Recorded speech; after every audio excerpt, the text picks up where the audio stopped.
Welcome to Customer Service Academy Radio with author and customer experience expert Tony Johnson.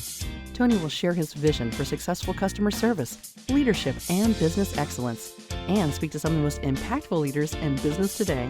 And now, here's Tony Johnson.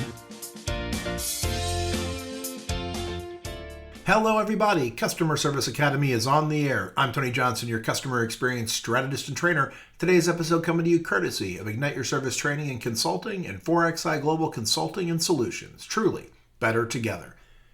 Folks, I had the most amazing week this week. Not only was it the Independence Day holiday, the 4th of July, one of my absolute favorites, but I had the chance to spend the week in New Orleans working with just the best group of leaders, working to really bring the guest experience, the customer experience, the leadership experience to their amazing corporation and all the things they were trying to do. We had a great 3-day session. Not only did we get to talk about the fundamentals of great leadership, but we also had the opportunity to really talk through what it means to be a leader in today's really competitive marketplace, talking about generations in the workplace, talking about how to train and develop and implement learning programs that everyone can get something out of.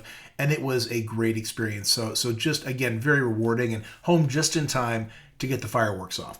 But in New Orleans, there was a lot of really great customer experience stuff going on. I will tell you, I stayed at the Higgins Hotel right around the convention center area near the World War II Museum, very historic kind of part of the area.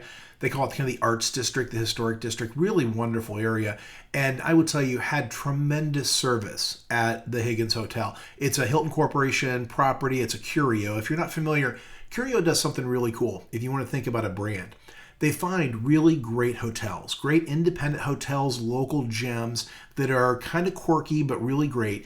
They acquire them and bring them into the family, put in a few systems and processes to integrate them in with the Hilton family, and then here's the magic. They leave them alone. They bought them for a reason.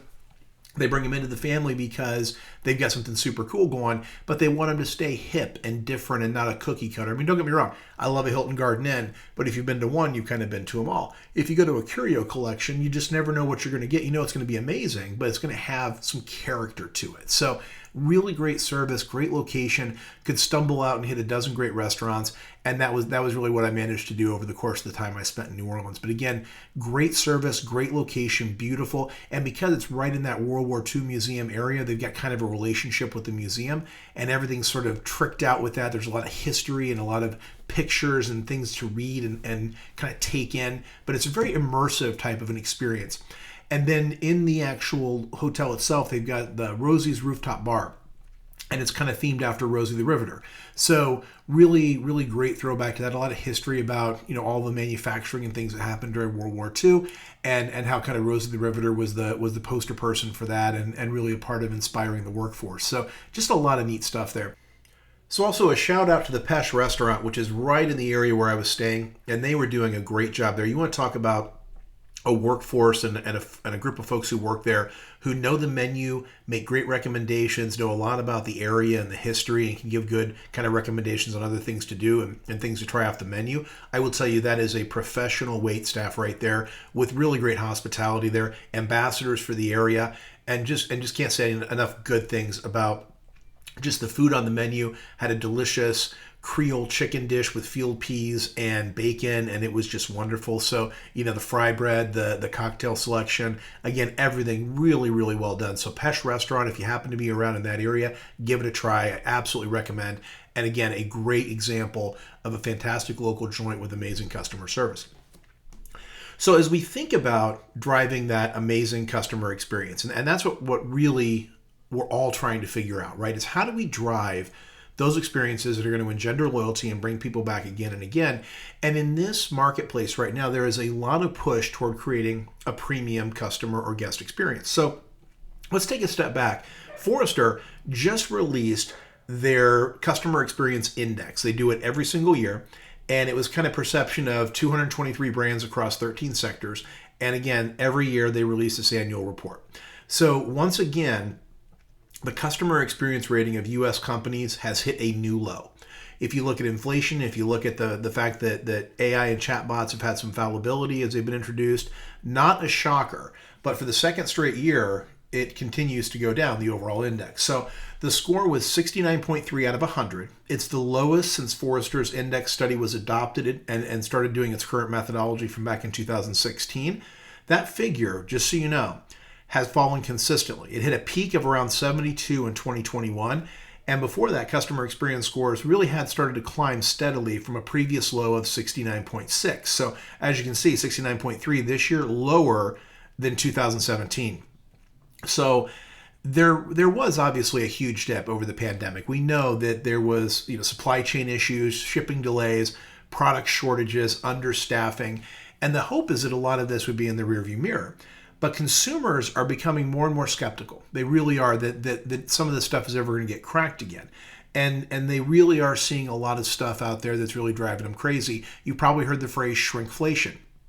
That's where folks are trying to leave things the same price as normal, but basically reduce the package size. You've probably seen Girl Scout cookies do that. If you bought a bottle of Gatorade, or if you compare what a box of cereal was, 4 or 5 years ago in terms of what you would get from a standard size box, you're going to see that the portion sizes, even in things like shampoo and stuff like that, have all been cut back in an attempt to sort of keep the pricing aligned, but not have to raise those prices. They want to try to keep them the same.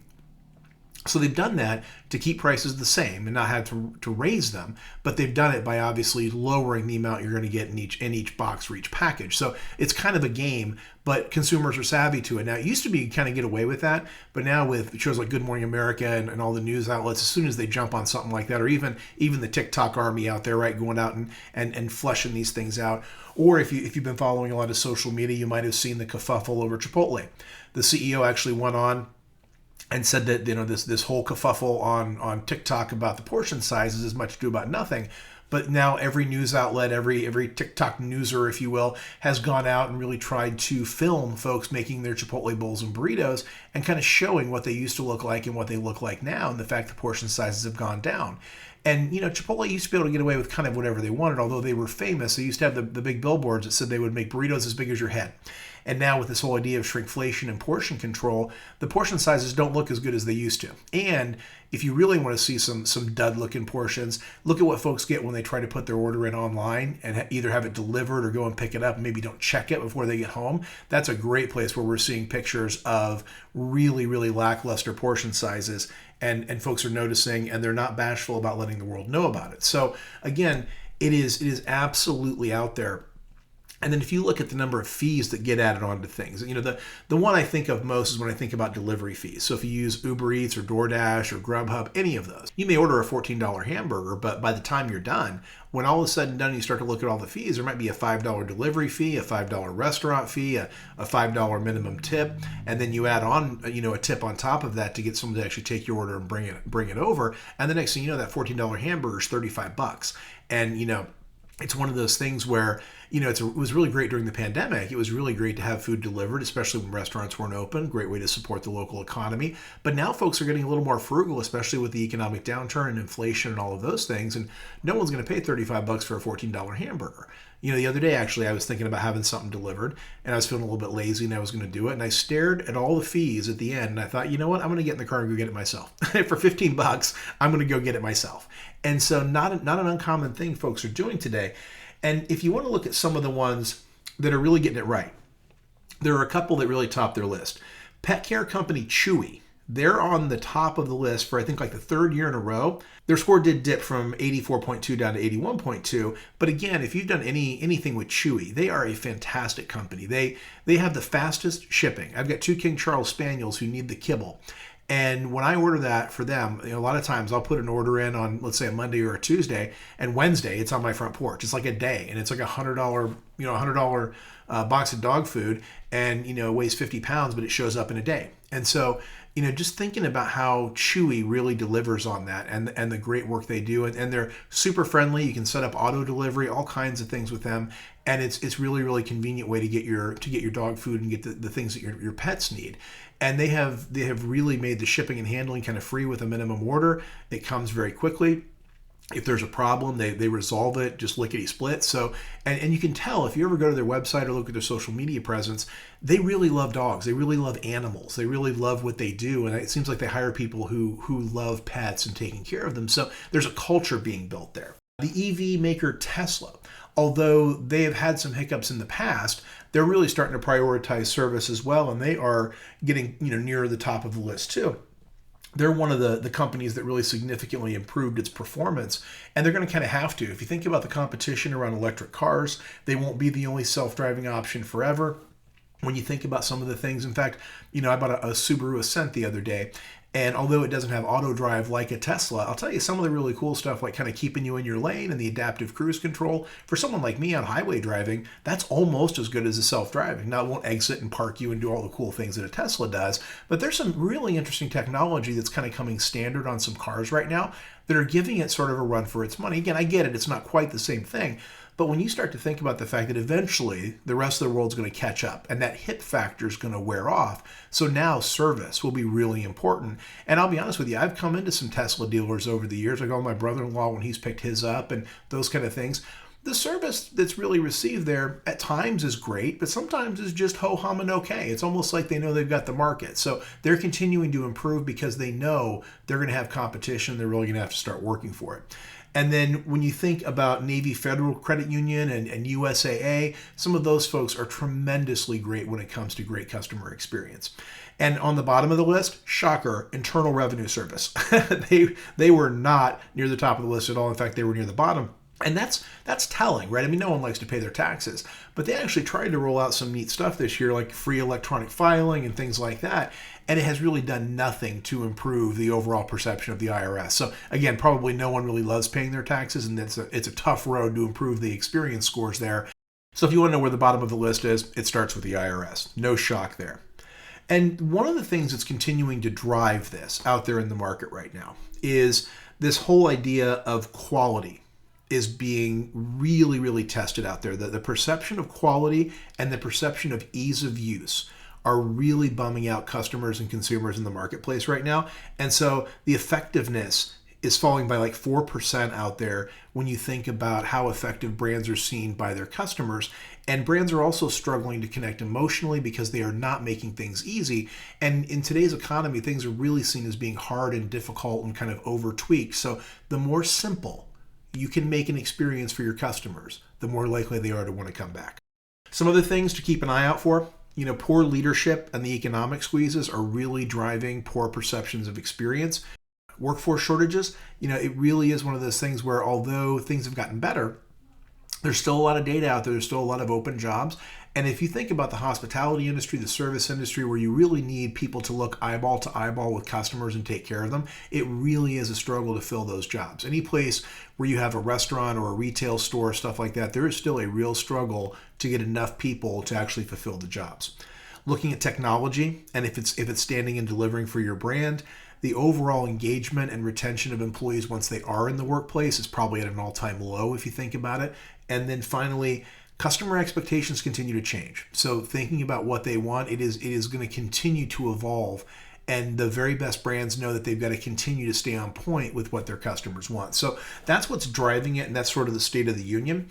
But what's really happening out there is a lot of brands are trying to adopt this premium customer experience. In fact, one of the things that I've been working with so many organizations on right now is how do we take that service to the next level? How do we get the baseline blocking and tackling taken care of? And how do we provide a little bit extra so that we can start to be seen as that premium experience? Because as we've said before, when you look at competing, especially when there are economic headwinds, nothing is more helpful than providing a simple experience with high quality and a high level of hospitality and service that starts to really blend things together and build that overall advocacy and loyalty. So if you think about it, what makes that premium experience has been on everybody's mind. What defines the next level of service? Well, first of all, let's be really clear. You cannot have a premium customer or guest experience out there unless you're getting the basics right first. So unless you can get a team that is willing to smile with guests, that is willing to greet them, that is willing to help understand them and make sure they have what they need, solve their problems, unless you're getting to that point, you're thanking guests, you're wishing them well, you're doing your surveys and taking action. If that stuff isn't happening, you are nowhere near ready to start talking about premium guest experience, because you're going to have sort of this, this up and down approach where some days it's going to be amazing and other days it's going to be lackluster. You have to get on par with the baseline customer experience expectations before you start thinking about next level. So once you've done that, once you've gotten on that baseline, once you know that your team members are going to say hi to customers and they're going to thank them for their business and they're engaged and on their phones at work and they're exercising good body language, here's the next mile, the next piece. First of all, think about personalization and customization of service. Premium guest experience really does require tailoring interactions to individual customer preferences. So getting to know them, understanding what they need as a customer when they come in, learning names and preferences of your regulars. Those are all things that have to happen. You can use some technology to enable that, but you have to be able to personalize and tailor those experiences. You have to show an exceptional attention to detail. This is every aspect of the customer experience, from safety to cleanliness to how things are set up on your storefront, whether you're virtual or in person. What happens when someone calls and you pick up the phone? What is a customer experience when they walk into your, let's say, retail storefront or restaurant? What's the ambiance? What's the scent strategy? Is it clean? Is everything easy to understand? Are your processes locked down? Is there attention to detail with your uniform standards, with your team and the attire and all of those things? Everything that touches the guest or the customer is well thought through and is done so with intentionality. And you walk in and you just have every piece locked down. Great amenities, whatever that means for your location. High quality, unique, luxurious amenities, whether you're running a restaurant or a hotel or an airline. Are you delivering really high quality with anything that touches the guest? Even if it comes from a third party, is it really delivering? Proactive problem solving. Now, this is about anticipation. This is about empathy. This is about understanding. Addressing customer needs before they become issues. That's the name of the game. And if you take the time to do that, if you take the time to look at your customer persona and you look at your customer journey and you understand what it means to be your customer, what are those key touch points that are so critical and so crucial to delivering excellence, and then delivering at every single touch point. This is where we come back and start talking about people, place, product, and process. The who, the how, the when, and the where you deliver service to your customers. And does each one of those things, your physical storefront, your people, your processes, and the actual product or service you sell, are they all delivering excellence?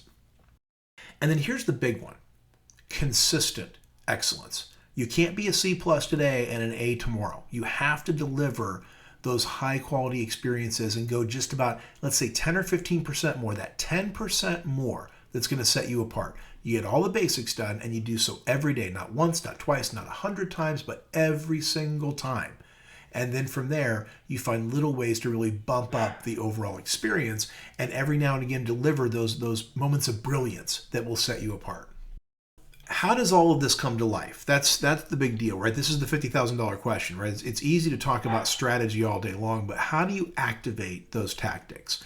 First of all, it begins with the employee experience. What does it mean to work for you? Are you recruiting the very best team? Are you selecting the best team?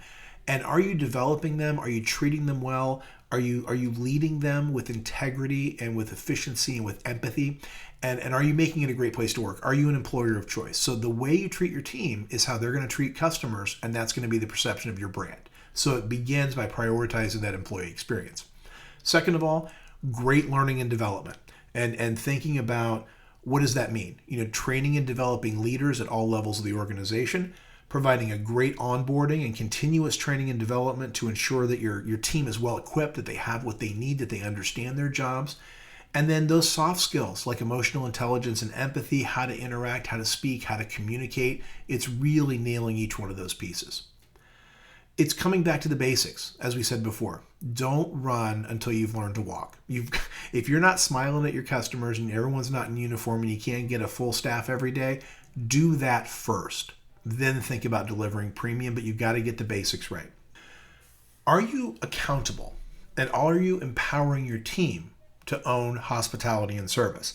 If they're not empowered to make decisions, if they're not empowered to go above and beyond, if they don't feel ownership and that they can ideate and help share ideas with you, you're not there yet. So think about getting that as a part of your culture. Use technology.